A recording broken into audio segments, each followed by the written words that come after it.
day in, so I'm going to run you through your new workouts, or just fill in the gaps of the exercises that we haven't included yet or that might be new to you. This is a staggered stance lift, and I'm just using the double rope attachment.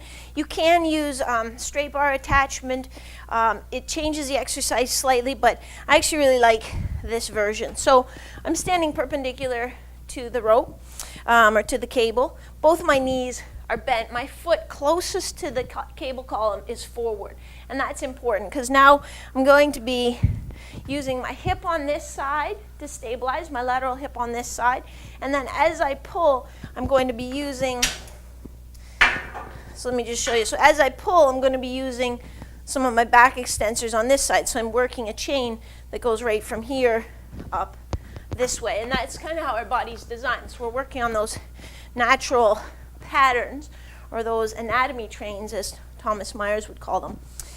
Really important, my stance is fairly narrow in terms of this way, so I'm not really wide in my feet, because again, I want to have to stabilize. And you'll notice I'm going to keep my knee pointing straight ahead the whole time, and I'm going to stay tall through my torso. So I kind of pull to my shoulder and then push away.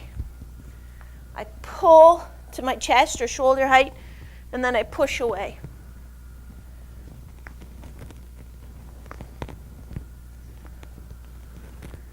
And you'll notice as I push, I'm not letting that knee fall in or my body lean.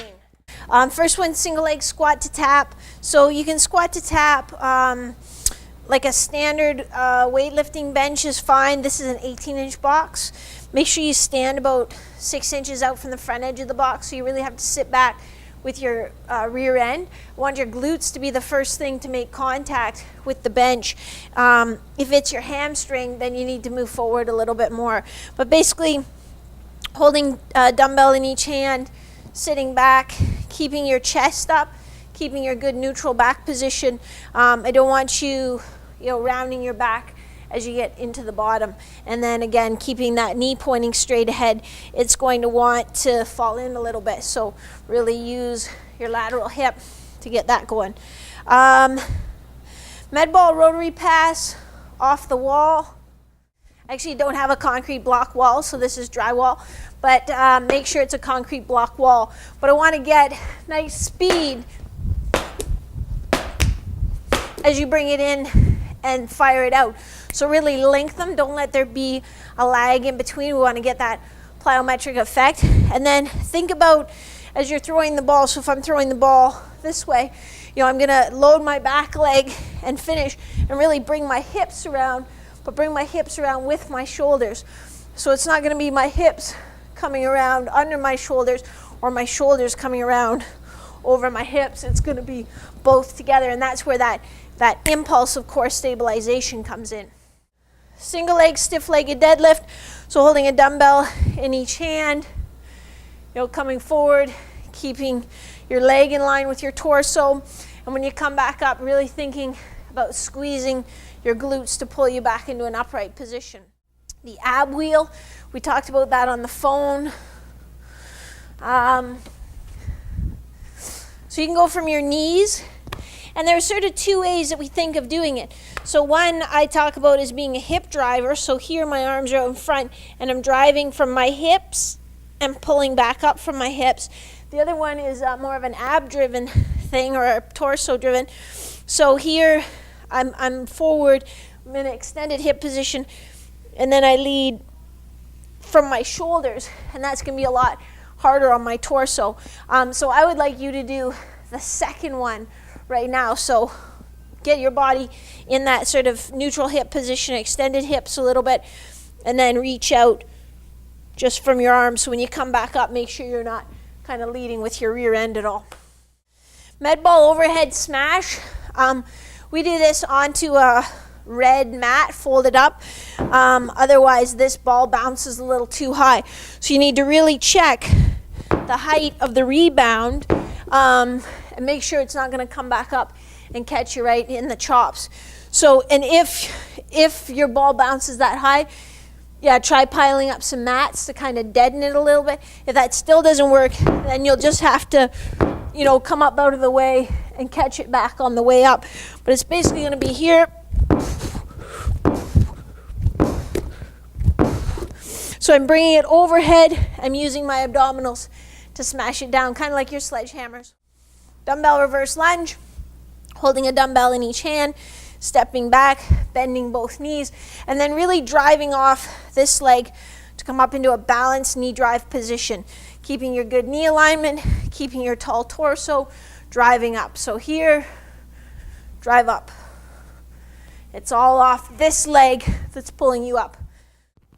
So you'll hold a lacrosse ball in the front of your hip just by activating your hip flexor. So don't use your hands to hold it. Make sure it's toward the outside. Don't let it sneak to the inside. And then you're going to lift your rear end just as high as you can without dropping the ball. So if you try to lift too high and your back goes into extension, that ball is probably going to fall out. Again, think of pushing your foot down into the floor, using your glutes, trying to feel it more in your glutes, even isometrically contracting your glutes. You want to feel it more there than in your hamstrings. The med ball rotary push pass, again, you want to make sure you have a concrete block wall, but your elbow is going to be up behind. And I'm going to let you actually step into this a little bit and bring your hips around. So it's going to be here, boom.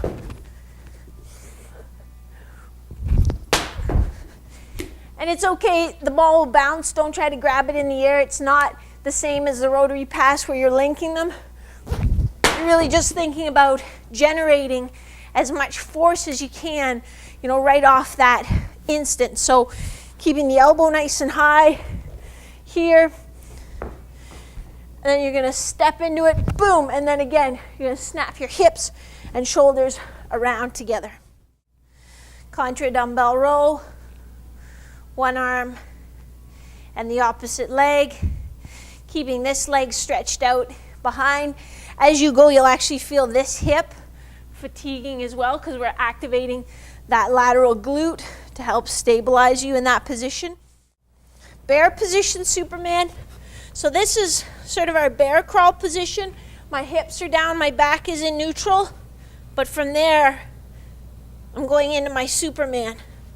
So opposite arm, opposite leg, and not letting your hips tilt at all. Med ball push up to stabilize. This ball is a light med ball, so it sometimes compresses a little bit. If you use a heavier one, it doesn't do that. But you're going to do a push up, but then stabilize at the top. And when you stabilize, you want your shoulders and your hips to stay parallel to the floor. You don't want to kind of turn and open up like that.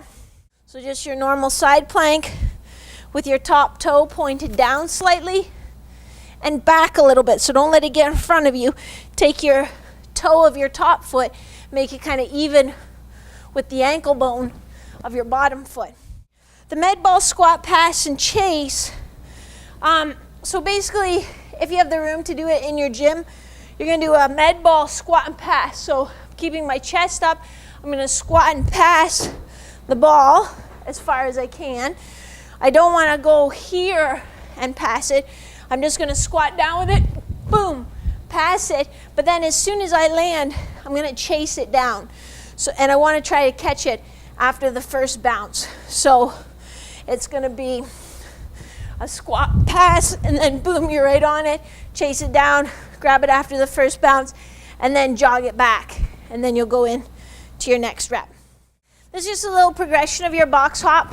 So this time you're going to just do a drop down. You don't have to hop up. So you're going to do a box drop or a depth jump. But then when you land, you're going to do a nice lateral push. So you're going to come here.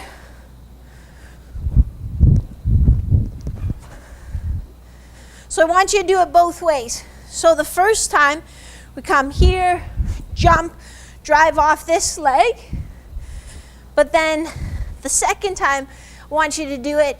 This is what we talked about, how you would make your first step. So you'll go down, up, but then it's here, sort of that cross step. So an opening step one, to work on opening those hips the way you have to when you bat. And then that first step, that's sort of a pseudo cross step like you do when you're fielding. Then we'll do some agility ladder crossovers. So you'll cross here, you'll cross here, cross here, cross here, but you're gonna get a little bit wide again of the ladder. So sometimes we do this, you know, in nice and tight and just work on that quick feet, but I want you to get a little bit wider so that you have to work on getting that nice push under and then set. So it's almost like a nice bound to get back in there. Modified your low walk lateral a little bit. So this time when you push off your left foot, you're gonna rotate to your right. So again, you're staying low, keeping that plate out in front of you a little bit, but opening up. So let me show you how it looks like when we go this way. So I have plate out in front of me a little bit, boom, rotate, boom. So I'm not trying to swing, I'm not trying to get momentum going. I'm just taking that step, rotating away. Again, opening up a little bit through that hip as I go. I left in your burpees. So the burpee variation we're gonna do is here, big jump, but then shuffle, down, big jump, shuffle. Once you get comfortable with that, then I want you to alternate with this version.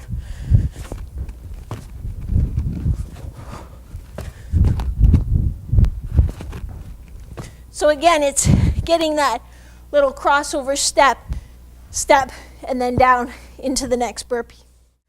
So if you're 40-yard build-ups, you'll just start, like you literally start at a real slow jogging pace, and then gradually accelerate so that you're just kind of hitting top speed by the time you reach 40 yards.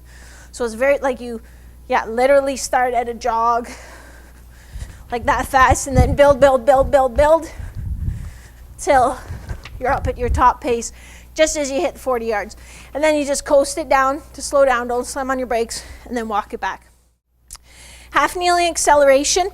So again, I'm thinking about this first step that you'll have to take when you're fielding. So we're gonna have our foot that's in the direction we're going, it's gonna be up. And then you're gonna bring it in underneath you a little wee bit so that knee's bent a little more than 90 degrees. We're gonna put pressure through it. We're gonna accelerate off it and then run, but you're only gonna run for 10 meters. So on all these, start easy until your body kind of figures out what's expected of it. And you'll do both directions on this just to stay nice and balanced. So it'll just be 2 jumps into acceleration. So 1, 2, and then accelerate. 3-cone drill is a football drill, actually, but I like it because it gets stops and starts and changes of direction and running curves and all that good stuff. But basically you're gonna start here on the line. I guess we'll start this way. You're gonna come out, boom, you're gonna touch, come back, touch, run the 90 degree, run the hairpin, run the curve, and finish through like that. So again, it's here, boom, boom, back, running the 90, running the hairpin, running the bend, right back through. So we're thinking here, you're batting, you get a hit, and then you have to accelerate to first base. So it's gonna be a rotary pass, boom, and then an acceleration. Again, out to get the ball. Now, the ball's not gonna go high. It's gonna be more, just a line drive shot. So I'm not worried about you getting the ball, like after the first bounce, it'll be impossible. But just run it out till you catch up with the ball, decelerate, pick up the ball, walk it back to where you started, and then boom, go the other way. So I do want lots of rest in between reps of this whole workout because I want to work on just that speed quality, not really trying to train endurance right now. So there are your next phase workouts, Ian. Go over that, see what questions you have, and then we can chat maybe in 4 or 5 days. Have a good one.